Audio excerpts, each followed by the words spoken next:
In the name of the Father, and of the Son, and of the Holy Spirit. Welcome to Carmelite. Reflections on the daily readings from the Carmelites of Karnataka, Goa province in India. Today is Saturday, 30th of May 2020. We are in the 7th week of Eastertide. Today the church remembers Saint Joan of Arc. Joan was born on January 6, 1412. Joan was only 12 when she experienced a vision and heard voices that she later identified as Saints Michael the Archangel, Catherine of Alexandria, and Margaret. During the Hundred Years' War, Joan led French troops against the English. On this day in 1431, she was burned at the stake in Rouen as a heretic after a politically motivated trial. Her ashes were scattered in the Seine River. Let us now reflect on the Gospel of today. A reading from the Holy Gospel according to St. John, chapter 21, verses 20 to 25. Peter turned and saw the disciple following whom Jesus loved, the one who had also reclined upon his chest during the supper and had said, "Master, who is the one who will betray you?" When Peter saw him, he said to Jesus, "Lord, what about him?" Jesus said to him, "What if I want him to remain until I come? What concern is it of yours? You follow me." So the word spread among the brothers that disciple would not die. But Jesus had not told him that he would not die, just, "What if I want him to remain until I come?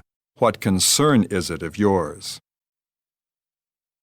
It is this disciple who testifies to these things and has written them, and we know that his testimony is true. There are also many other things that Jesus did, but if these were to be described individually, I do not think the whole world would contain the books that would be written. The Gospel of the Lord. Praise be the Lord Jesus Christ. The conversation between Peter and Jesus in John's Gospel, which follows on from the quizzing of Peter, is an odd one. Jesus does not reward Peter for loving him, but he believes him capable of and entrusts him with a destiny that is similar to his own. He believes him capable of going to his death for love of him, of being prepared to give himself into the hands of God, not knowing where they will lead him. Peter is obviously prepared to die for Jesus, to be nailed to the cross as his beloved master was. With his words, "Follow me," Jesus bids Peter to follow him into martyrdom. Peter says yes to his violent death, but when he sees the beloved disciple follow Jesus, he wants to know exactly what will happen to him. This question is rebuffed curtly. What does it matter to you? The path of every single person is a mystery. It is not for Peter to know the destiny of John or others. He is asked to follow Jesus not because everyone else does it, but because he loves Jesus. Love does not compare. It does not depend on the behavior of others. It loves because it loves.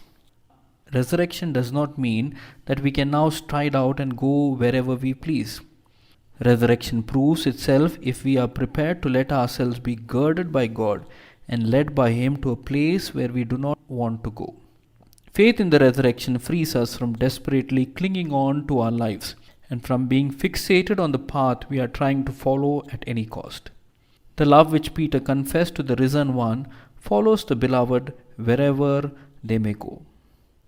What really counts is being with the beloved in life or in death, in joy or in suffering, in freedom or in ties that bind. Peter still has to learn about this love.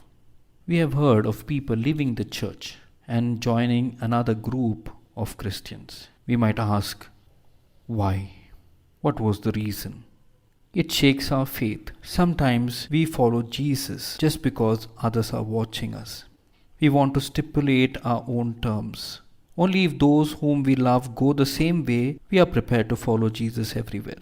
Only because my brother meditates daily, do I remain on the inner path of meditation.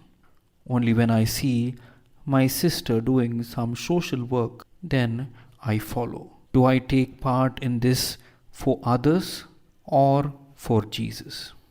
Left to myself, will I take the right way to follow Jesus in charity and love? Jesus challenges not only Peter but also every single one of us to follow our own personal path without glancing to the left or the right to see whether the others are doing the same. Love looks only at the beloved and not at how I am doing in comparison with others. Go through today keeping the words of Jesus present. What does it matter to you? Observe closely those areas in which you compare yourself with others, where you feel you may have been shortchanged or that you are better than others. How often do you think about others? What does it matter to you? The words of Jesus are our light to unlock the mystery of our life. When we decide to end the continual comparison of self to others, we will become one with ourselves, in harmony with our path to follow Jesus. Only then will we be able to walk every step with the care it requires, and every step will lead us to life and to love. We go because we want to go. We go because we want to love. As we have reflected on these words, let us close our eyes as today's responsorial psalm is being read out. The response is, "The just will gaze on your face, O Lord. The just will gaze on your face, O Lord. The Lord is in his holy temple. The Lord's throne is in heaven. His eyes behold, his searching gaze is on mankind. The just will gaze on your face, O Lord. The Lord searches the just and the wicked. The lover of violence he hates. For the Lord is just, he loves just deeds. The upright shall see his face. The just will gaze on your face, O Lord. Wishing you and your family a blessed day. God bless you. Brothers and sisters, we remember all those who are celebrating their birthday today. Especially, we remember those whose names are mentioned in the Bible diary that we had published in aid of the education of the poor children. Brother Chris Colasso from Bengaluru, Emilian Dimello from Mulund, Mumbai, Alice Ruskina from Kelarai, Mangalore, Anita Correa from Derebail, Mangalore, Apollin Pereira from Derebail. Happy birthday to all of you. God bless you. We remember all those couples who are celebrating their wedding anniversary today, especially Lawrence and Martha Fernandez from Kuwait. Congratulations. God bless you. We remember the departed souls of Philomen Raj from Bengaluru, Anthony Montero from Bijay, Dominic Custado Di Mello from Orlem, Mumbai, and Michael D'Souza from Karkal. May the Lord grant them eternal rest. Today being Saturday, a day dedicated to honor our Heavenly Mother, let's pray the novena prayer to Our Lady of Mount Carmel. In the name of the Father, and of the Son, and of the Holy Spirit. Amen. Holy Mother of God, we greet you as Queen and Mother of Carmel. You were raised from being a lowly handmaid to the great dignity of the Mother of the Word incarnate. We dedicate ourselves as an act of filial homage. We glorify the Holy Trinity by honoring you, and in our many needs, we have recourse to your protection and your powerful intercession. Jesus, your Son, was so obedient to you on earth, will certainly grant your petitions on our behalf. With this trust and unbounded confidence, we beseech you to hear our prayers and obtain for us of your divine Son the favors we request in this novena. Having experienced the efficacy of your prayers, we are full of confidence that you will gain for us this favor, if it is for the glory of God and for our good. Amen. Let us pray for our petitions. Remember, O most gracious Virgin Mary, that never was it known that anyone who fled to thy protection, implored thy help, and sought thine intercession was left unaided. Inspired with this confidence, I fly unto thee, O Virgin of Virgins, my Mother. To thee I come, before thee I stand, sinful and sorrowful. O Mother of the Word incarnate, despise not my petitions, but in thy mercy hear and answer me. Amen.